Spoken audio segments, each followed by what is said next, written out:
Okay, anime hair and anime skin, while we're at it, are weird. You see, anime skin and anime hair are one of those concepts that should be pretty straightforward and should not cause you to question the literal fabric of these creatures, yet I'm left with many questions unanswered that demand answering. You see, I found myself troubled. I was perplexed. Why was the skin and hair encompassing these creatures so reflective and shiny upon inspection? It didn't make any sense from a practical standpoint, yet I knew there had to be a reason. So as with most things that attack my senses and gain my attention, and my channel attests to this, I got to research. You see, I knew the reason for things being reflective had to in some way pertain to the shininess and reflectiveness of anime skin. This would be the first piece in my research conducted to find out the answer of why anime skin and anime hair were so shiny and sparkly and downright flustering. What causes something to go bling bling and dazzle my optical spheres with reflective properties? Well, it turns out the reason why things are reflective is due to a thing called specular reflection.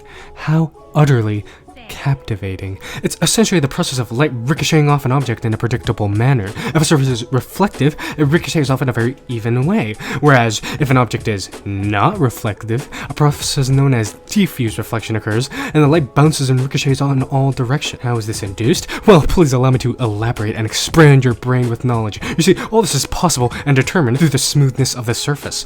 Things like mirrors and sheets of metal, for example, are very smooth, allowing the light to bounce off in an even way. Something like, let's say, a tree or a brick is easily imperfect and has many crevices and angles and is quite rough, causing the light to transpire any and all ways. The reason why you're even able to see reflections because of light bouncing off a smooth object is due to the way your optical orbs perceive it. Well, that's all dandy and gravy and, dare I say, enticing. However, how is that in any form or sense relevant to the skin and hair of anime entities? Well, you see, the science speaks for itself, my dearest degenerate. Some might deduce that anime skin lacks any imperfection and is smooth as, no, smoother than butter, and that is what induces anime skin to be so reflective and shiny. Perhaps these creatures also spread and glaze their bodies and hair in factory produced or naturally produced lubricants to make themselves have such a unearthly glow. After all, when such a chemical-riddled concoction is smeared on skin or hair, it induces shininess and basically acts like a polish for humans and is typically used almost everywhere. However, the questionably ethical tests I performed on unsuspecting contributors to science instilled to me the answer that none of these particular specimens engaged in this activity. It just naturally is like that. It's just naturally shiny and glowy. So it has to be that, as previously mentioned, the light bouncing off the smooth surface of the dainty anime skin and hair. It has to be that, but I ran into a dilemma. And it's that in order for this to happen, the surface needs to be completely 100% flat. Do you see where the problem is? Do you visually see what is wrong?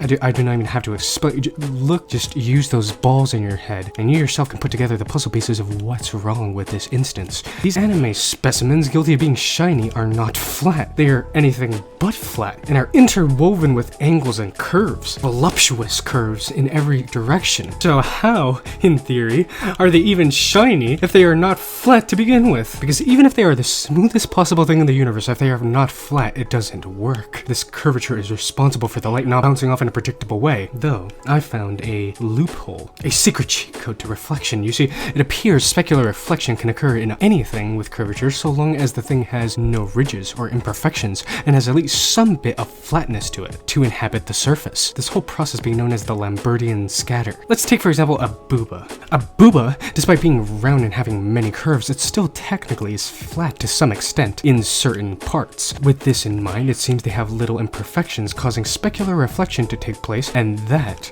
in theory, is why anime skin and hair is able to be so shiny. Specular reflection is taking place on the hair and the skin, and has little to no imperfections. Well, isn't that quite the entertaining kerfuffle? And as you might be able to guess, your skin and my hair and your hair are not shiny because they're far from perfect, and they are not completely 100% flat. And with that, we have reached the end of the question. If you guys watched this far, theoretically, one could say that you possibly enjoy my videos. Feel free to leave a like, subscribe, share this with your neighbor, high school teacher, and your wife, and whoever it is that you might wish to send me off to enlighten. I'll be back to answer another question 9 scientists can answer.